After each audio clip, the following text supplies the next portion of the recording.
Este tema. Manuel. Así es, Marcelo, ha sido una semana de celebraciones recordando la caída del régimen nazi y la rendición de Alemania. Esta guerra costó a la humanidad 41 millones de vidas humanas, buena parte de ellos de civiles, y por supuesto esos muertos pesan mucho en la conciencia europea. Queremos aclarar que las imágenes que acompañan este reportaje son reales, son tomadas hace 60 años en los campos de combate.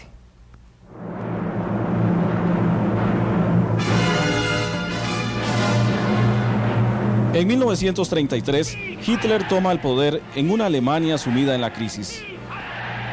Comienza la pesadilla para la humanidad.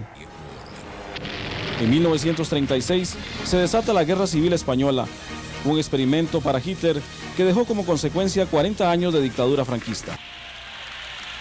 En 1938, las potencias occidentales entregan parte de Checoslovaquia a Alemania, y con el aplauso de los alemanes residentes se anexa los Sudetes y Austria.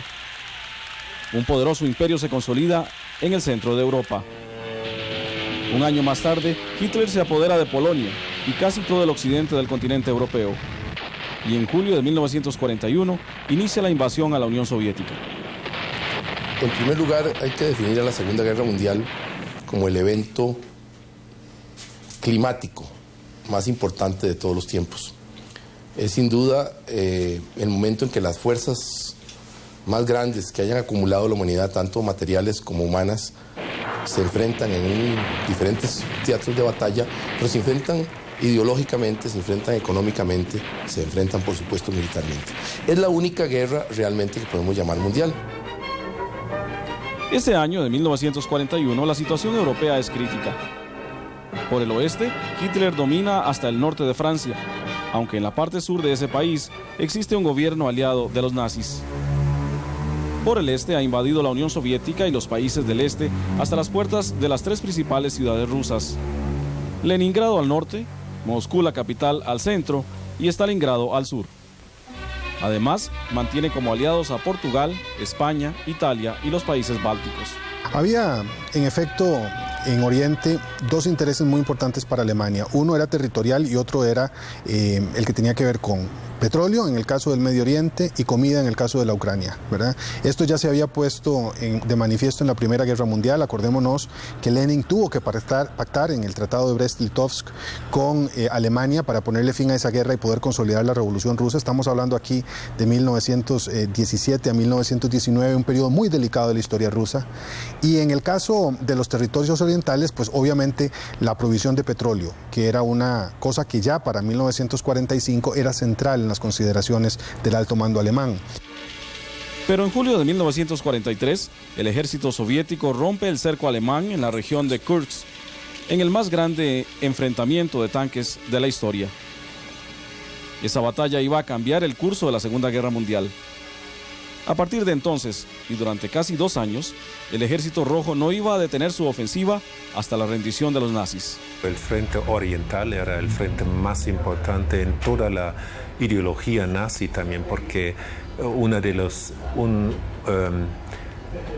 grandes objetivos del nacionalsocialismo era ampliar el imperio alemán hacia el este. Entonces, toda la filosofía del raum, del espacio, era una ideología de ocupar el espacio en el este de Europa, hacia Rusia. Entonces era sumamente importante, era el fin estratégico de esta guerra en cuanto al espacio. Y por supuesto se perdió la guerra exactamente allá, en esta frontera. En Occidente también se multiplican las ofensivas. El primer objetivo fue Italia. Los aliados invadieron Roma en junio de 1944, dividiendo el país en dos. Un mes más tarde se produce el desembarco de 150.000 soldados en Normandía y la apertura del segundo frente. Poco después liberan París. Las fuerzas de uno y otro frente eran sin embargo muy desiguales. Los nazis tenían en el frente ruso 4,5 millones de soldados. En el frente occidental, solo 560.000. Estados Unidos, Gran Bretaña y Francia tenían en el frente occidental 1,5 millones de soldados. La fuerza soviética, por su parte, constaba de 6,5 millones de soldados. Los muertos los pusieron los soviéticos. Rusia puso los muertos para ganar esta guerra. La máquina donde se molió a los ejes de los nazis y de los fascistas fue definitivamente en la molienda soviética, pero para moler ahí también se molieron generaciones enteras de muchachos, jóvenes y de hombres y de personas de todo tipo soviéticas, ciudadanos soviéticos y de otras nacionalidades. Aquí fue donde realmente se frenó la maquinaria nazi. Los primeros triunfos militares de los aliados trajeron un nuevo componente a la lucha mundial, que consistió en el descubrimiento de los campos de concentración. Habrían de pasar algunos meses e incluso años antes de que el mundo supiera toda la verdad. Pero ya entonces, lo que aparecía era una muestra irrebatible de la brutalidad del régimen que agonizaba. Bajo el fuerte bombardeo aliado, Berlín seguía una vida relativamente normal. Pero desde el punto de vista estratégico, su gobierno ya tenía perdida la guerra.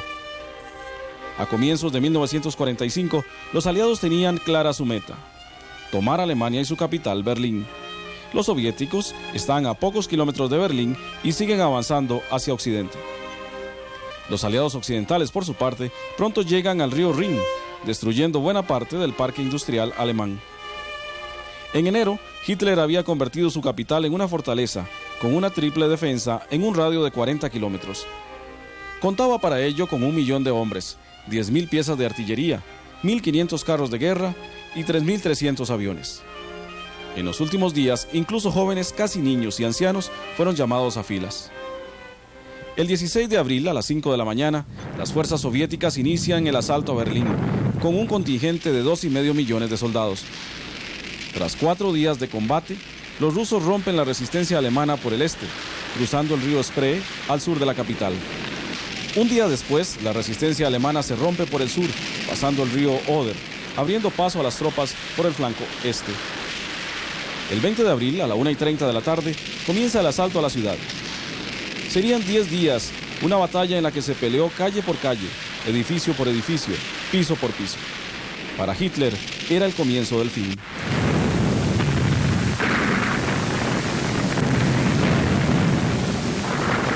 El 30 de abril, los soviéticos llegan al corazón mismo de Berlín, el Reichstag, la sede del gobierno, e izan la bandera de la hoz y el martillo. Ese mismo día, Hitler se quita la vida junto a su esposa, Eva Braun. La batalla de Berlín duraría un día más. 3,5 millones de soldados participaron en esa batalla. 300.000 soviéticos perdieron allí la vida. ¿Quién ganó la guerra? Yo diría que la ganaron los aliados, claramente, ¿verdad? Y los aliados incluyen a la Unión Soviética. Al final de cuentas, los entendimientos que se establecieron después de terminada la guerra, particularmente la contención y las áreas de influencia que resultó de esa contención, le garantizó a Occidente, por una parte, y a Rusia, por otra, una influencia muy importante en prácticamente todo el mundo, influencia que no se quebró sino hasta principios de la década de los 80, cuando se puso fin a ese entendimiento bipolar y se reinició un proceso de reversión de esas áreas de influencia originalmente señaladas. La capital alemana está destruida. 1 de cada 3 edificios es inservible. 20 millones de alemanes carecen de hogar. En medio de las ruinas, los berlineses tratan de sobrevivir. Niños huérfanos y desamparados buscan comida entre los escombros. Hitler les había prometido un imperio que duraría 1000 años, pero solo duró 12 años y 3 meses. Denme 5 años y no reconocerán nuevamente a Alemania, había dicho el dictador. Sus palabras se habían hecho realidad, pero en un sentido contrario.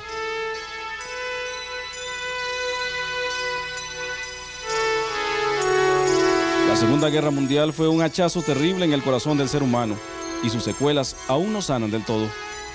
Poco después de aquel mayo del 45, las fuerzas occidentales fundan en el oeste alemán la República Federal de Alemania, dirigida por el demócrata cristiano Konrad Adenauer. Poco después, en la parte este, Walter Ulbricht dirigía la naciente República Democrática Alemana. La división de la patria de Goethe era irreversible. La política exterior de Stalin era tener una Alemania neutral al inicio, entonces, pero a un nivel de un país no industrializado, ¿ya? Controlado por los aliados. Esto también, algunas tendencias de los aliados occidentales también tenían esta posición, pero de repente, como ya dije, se formó una nueva agrupación y se entendía que Alemania era exactamente el punto más caliente en esta guerra fría, y donde uno tenía que invertir también en el sentido propio de la palabra y desarrollar esta sociedad.